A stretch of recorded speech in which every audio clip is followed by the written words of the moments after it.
जय गुरु जी, शुक्राना गुरु जी। जय गुरु जी संगत जी। मेरा नाम श्वेता है और ये मेरा पहला सत्संग है जो कि मैं शेयर करने जाऊंगी आज यूट्यूब पे। और वैसे तो मुझे बहुत टाइम से गुरु जी के मैसेजेस आ रहे थे कि पुत्र तू हले तक शुक्राना नहीं किता, शुक्राना नहीं किता, शुक्राना कर, शुक्राना कर। मुझे पता नहीं है कि सत्संग को कैसे शेयर किया जाता है, तो जैसे गुरुजी की कृपा चाहेगी मैं वैसे ही अपना सत्संग शेयर करूंगी। और सत्संग शेयर करने से पहले मैं उनका मंत्र जाप करना चाहूंगी। ओम नमः शिवाय, शिव जी सदा सहाय। ओम नमः शिवाय, गुरुजी सदा सहाय। थैंक यू सो मच गुरुजी कि आप हमारी लाइफ में आए और आपने इतनी ज़्यादा ब्लेसिंग्स हम लोगों को दी कि आज मैं जो कुछ भी हूँ, जिस भी मुकाम पे हूँ, मैं सिर्फ और सिर्फ आप ही के बदौलत हूँ। आपने हमारी लाइफ में आके उसको इतना पॉजिटिव वे में चेंज किया है, इतना ज़्यादा आपने हमारे ऊपर हेल्दी इफेक्ट डाला इन सब चीज़ों का, वो मैं उस टाइम पे समझ ही नहीं पाई जब का मैं ये सत्संग आपसे शेयर करने जा रही हूँ। गुरुजी के साथ जुड़े हुए मुझे 6-7 साल से ज़्यादा का टाइम हो चुका है और अभी तक मैंने सत्संग शेयर नहीं किया अपना। तो शायद इसी वजह से मेरे को काफ़ी टाइम से गुरुजी का मैसेज आ रहा है कि पुत्र जी शुक्राना करो, हले तक नहीं किता। तो सत्संग कुछ मेरा ऐसे है कि जब जो मेरी बड़ी मामी हैं वो दिल्ली में रहते हैं, उनके थ्रू हमें गुरुजी का पता चला था। और सबसे पहले मेरी मासी जुड़े गुरुजी के साथ, फिर मेरी मम्मा जुड़े। तो मम्मा का डायरेक्ट कनेक्शन गुरुजी से बड़े मंदिर जाकर मम्मा का डायरेक्ट कनेक्शन बना गुरुजी से। और जब मम्मा वापस घर आए हिमाचल, तो मम्मा गुरुजी का स्वरूप लेके आए एज अ ब्लेसिंग।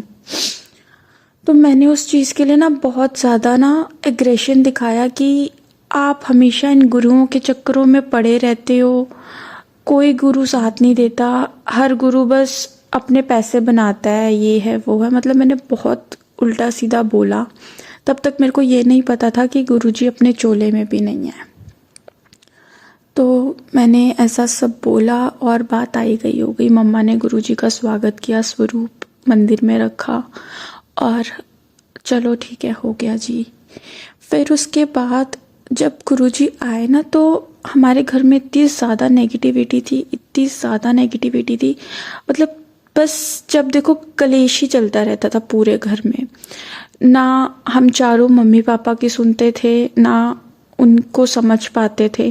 वो थोड़ा सा भी हमें कुछ बोलते थे तो हम 4 बहनें हैं संगत जी, तो हम चारों बहुत ज़्यादा एग्रेशन शो कर देते थे कि आप हमें बोल ही क्यों रहे हो, मत बोलो। मतलब डिसरिस्पेक्ट करते थे। तो वो चीज़ मेरे को बहुत ज़्यादा ऐसे लगता है कि हमने ऐसा क्यों किया होगा।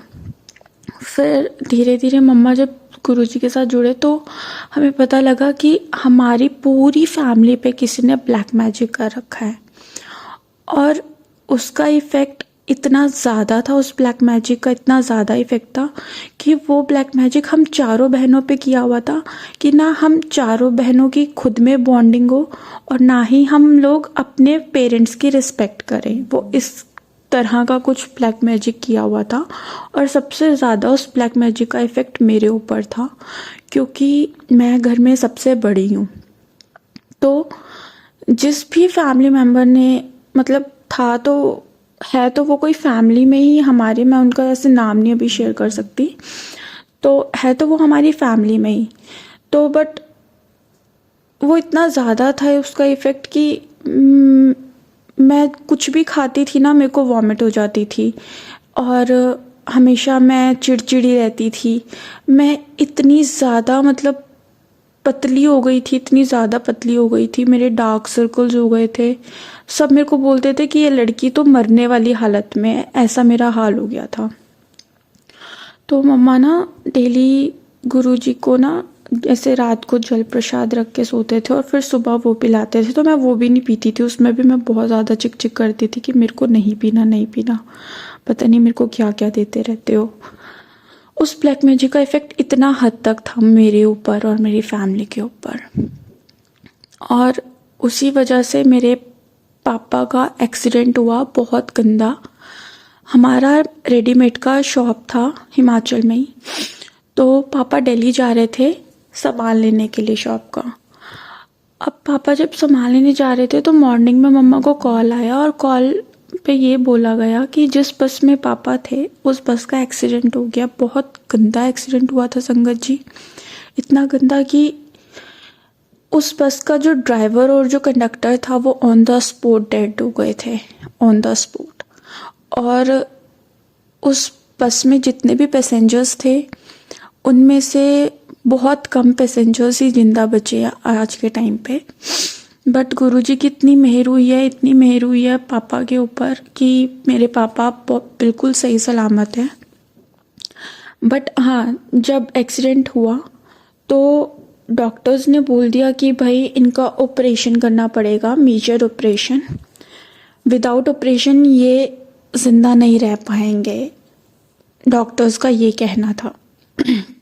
बट मम्मी का विश्वास गुरुजी की तरफ इतना ज़्यादा था, इतना ज़्यादा था, तो मम्मा ने बोला नहीं, मैं ऑपरेशन नहीं करवाऊंगी, जैसे चल रहा है वैसे ही चलने दो। और मम्मा ने दिन रात पापा के सराहने, मतलब पापा के साथ बैठ के वो गुरुजी के सत्संग सुनते थे, उनकी गुरबानियाँ सुनते थे। 2 महीने पापा आईसीयू में एडमिट रहे थे। और हमारे घर की कंडीशन भी उस टाइम पे बहुत ज़्यादा ख़राब हो गई थी, इतनी ज़्यादा ख़राब कि मतलब मैं आपको बता नहीं सकती कि कितना गंदा सिचुएशन था वो मेरे लिए और मेरी फैमिली के लिए। फिर उसके बाद पापा ठीक हुए, डिस्चार्ज होके घर पे आए, तो घर पे आके पापा की मेमोरी लॉस्ट होने लग पड़ी थी, क्योंकि उनके दिमाग पे, उनके सर पे चोट लगी थी और वो बहुत ज़्यादा मेजर थी। तो इसी वजह से पापा की मेमोरी लॉस्ट हो गई थी। और पापा ना ज़्यादा दिमाग पे जोर डालते थे तो पापा को दर्द होती थी और पापा की मेमोरी लॉस्ट होने लग पड़ती थी। सोच ही नहीं पाते थे कि ये कौन है, ये किसका क्या नाम है, कि अब मेरा इस बंदे के साथ क्या रिलेशन है। इस तरीके का कुछ हो गया था। देन उसके बाद मम्मा ने डेली अपना मंत्र जाप शुरू रखा और पापा को जल प्रसाद देना शुरू रखा। और गुरुजी की कृपा से इतनी मेहर हुई है गुरुजी की मेरे पे, मेरे परिवार पे, पापा पे, कि आज के टाइम पे पापा बिल्कुल ठीक हैं, बिल्कुल ठीक हैं। उस चीज़ का thank you Guruji, so much Guruji, आपका बहुत बहुत शुक्राना है जो आपने पापा को इतने ज़्यादा, इतने गंदे एक्सीडेंट से एकदम बचा लिया और पापा को कुछ भी नहीं हुआ। थैंक यू सो मच गुरुजी।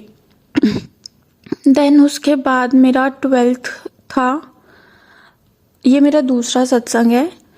मेरी 12th थी और जैसे मैंने आपको ऑलरेडी बता दिया कि ब्लैक मैजिक किया हुआ था फैमिली में से ही, तो उस चीज़ का इफ़ेक्ट था, तो वो कहीं ना कहीं मेरी स्टडीज़ को भी इफ़ेक्ट कर रही थी चीज़। तो अब मेरा 12th क्लास था और मेरा फाइनल बोर्ड का एग्ज़ाम था। तो फिर हुआ क्या कि पॉलिटिकल साइंस का एग्ज़ाम था मेरा, मेरे को सब्जेक्ट आज भी अच्छे से याद है। वो पॉलिटिकल साइंस का एग्ज़ाम था और उसके ना 2-3 दिन पहले ना, मतलब मैं हॉस्पिटलाइज्ड हो गई थी और बीमारी कुछ भी नहीं पता कि क्या थी क्या नहीं थी। डॉक्टर्स कह रहे थे कि बस वीकनेस है, इसको वीकनेस की वजह से या ऐसा हो रहा है, पता नहीं क्या था, कुछ भी नहीं पता लगा। तो अब मैं हॉस्पिटलाइज्ड होके जब वापस घर आई और उसके नेक्स्ट डे मेरा पॉलिटिकल का एग्ज़ाम था, पॉलिटिकल साइंस का। बट मैंने तो कुछ पढ़ा ही नहीं था और मैं चली गई पेपर देने के लिए। पर तब तक भी गुरुजी के साथ मेरी कनेक्टिविटी इतनी ज़्यादा बैठी नहीं थी। ठीक है, मैं उनके आगे हाथ जोड़ती थी, उस पापा के एक्सीडेंट के बाद बस मैं उनके आगे हाथ जोड़ती थी, अरदास करती थी, बट इतनी कनेक्टिविटी नहीं थी कि मैं उनको दिल से मानने लग पड़ूँ। और फिर उसके बाद जब मैं नेक्स्ट डे अपना एग्ज़ाम देने के लिए गई हूँ, मैंने शीट पे सिर्फ अपना रोल नंबर लिखा, अपना नेम वगैरह लिखा, and then I was blank. मैं एकदम ब्लैंक थी, क्योंकि मेरे को जब मैंने क्वेश्चन पेपर अपना हाथ में लेके उसको रीड किया, मेरे को एक भी आंसर नहीं आता था, एक भी आंसर। तो जो 2 मार्क्स वाले क्वेश्चंस होते हैं ना, मैंने उसका आंसर, सिर्फ उसका आंसर दिया, वो भी जितना मेरे को आता था उतना। मुश्किल से मैंने 6 या 7 क्वेश्चंस अटेम्प्ट किए उस टाइम पे। फिर लास्ट का 1-1.5 घंटा बचा था अभी शीट को सबमिट करने के लिए। और पता नहीं क्या हुआ, मैं एकदम से ना रो पड़ी उधर। और रोते रोते मैंने अरदास की गुरुजी के आगे कि आपको मैं नहीं जानती हूँ इतना अच्छे से कि आप कौन हो, और सच में आप कोई पॉजिटिविटी मतलब पॉजिटिव ताकत हो या नहीं हो, मेरे को आपके बारे में कुछ भी नहीं पता, कुछ भी नहीं। बट मेरी मम्मा आपको बहुत ज़्यादा मानते हैं और पूरे अंधे विश्वास से आपकी सेवा करते हैं, आपको मानते हैं, आपको अपना पिता मानते हैं। उसी नाते मेरी और मेरे फैमिली की लाज रख लेना, बस मेरी फैमिली पे और मुझ पे ये धब्बा ना लगे कि भाई लड़की जो है वो 12वीं में फेल हो गई है या मेरे को 12th रिपीट करनी ना पड़े। अगर ऐसा कुछ हुआ तो मैं तो वैसे ही मर जाऊंगी, मैं सुसाइड कर लूँगी। मेरा डायरेक्ट यही माइंड में आ रहा था और मैं रोई जा रही हूँ। उस टाइम पे जो मेरे को मंत्र जाप आता था मैंने वही पढ़ा, ओम नमः शिवाय शिव जी सदा सहाय, ओम नमः शिवाय गुरु जी सदा सहाय। मैं इसका मंत्र जाप करती रही और कैसे वो 1.5 घंटा बीत गया मेरे को पता नहीं चला।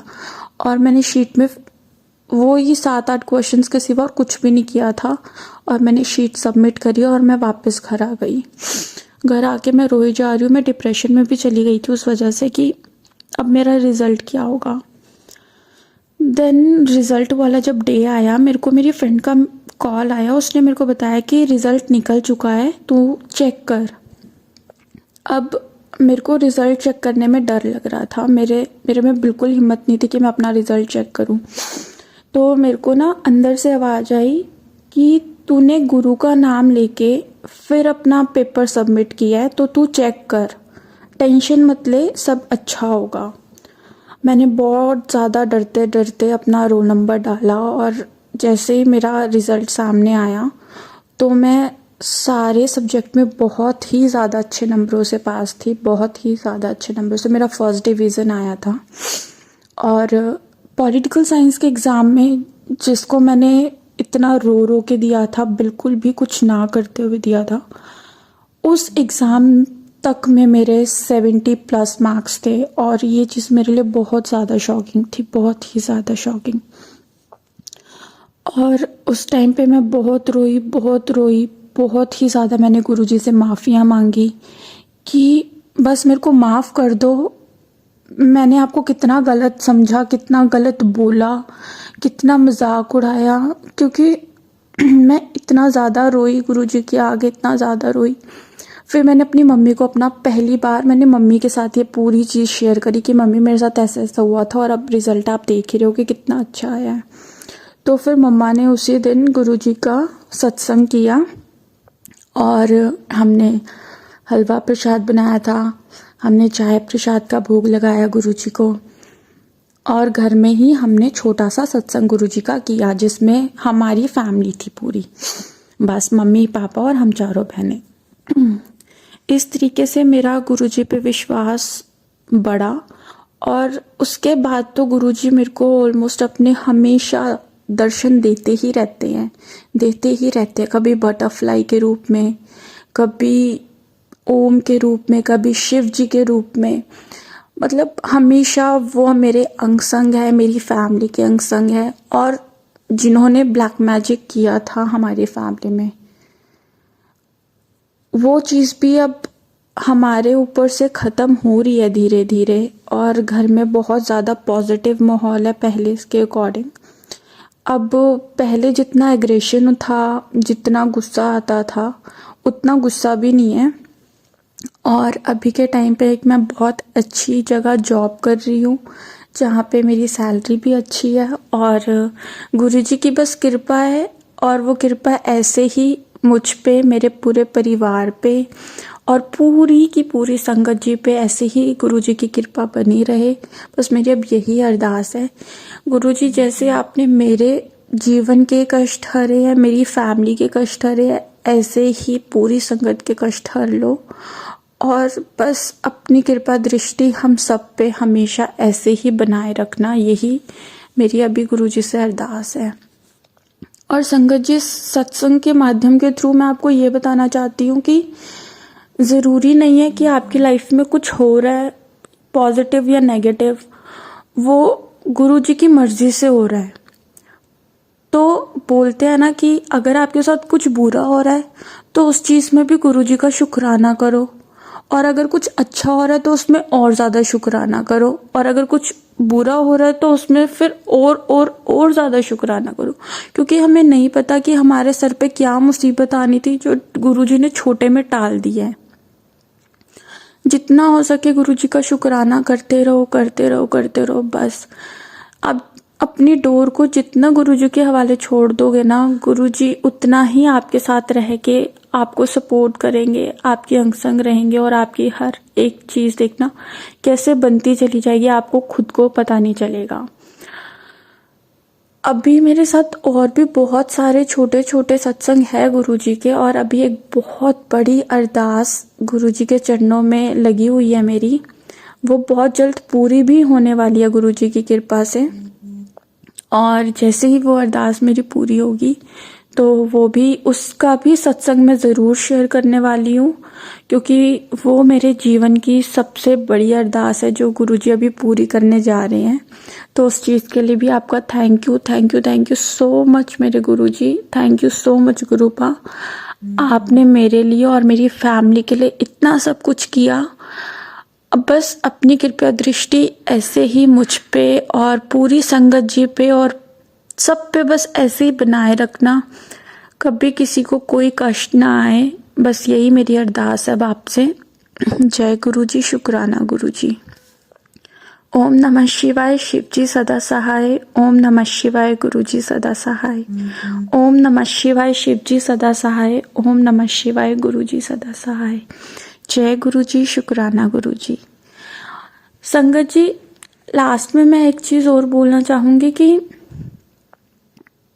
गुरुजी की ही कृपा से मैं अपना YouTube चैनल भी स्टार्ट करने जा रही हूँ आज से ही। और किसी भी संगत को अगर अपना सत्संग शेयर करना है और वो चाहते हैं कि संगत जी आपका सत्संग पढ़ के सुनाएं, तो आप खुद व्हाट्सएप के माध्यम से, इंस्टा के माध्यम से, यूट्यूब के माध्यम से या फिर जीमेल के माध्यम से आप मुझे अपना सत्संग रिकॉर्ड करके या टाइप करके शेयर कर सकते हैं। मैं उस सत्संग को गुरुजी तक और गुरुजी की संगत तक ज़रूर पहुंचाऊंगी। हमें नहीं पता कि कौन सा सत्संग हमारा कौन सी संगत के लिए मेडिसिन के रूप में काम करे और उसका जीवन बदल जाए। तो अगर आप चाहते हैं तो आप मेरे को अपना सत्संग नीचे दिए गए व्हाट्सएप नंबर पे और जीमेल आईडी पे शेयर कर सकते हैं। मैं आपका सत्संग ज़रूर आगे और संगत के साथ शेयर करूंगी।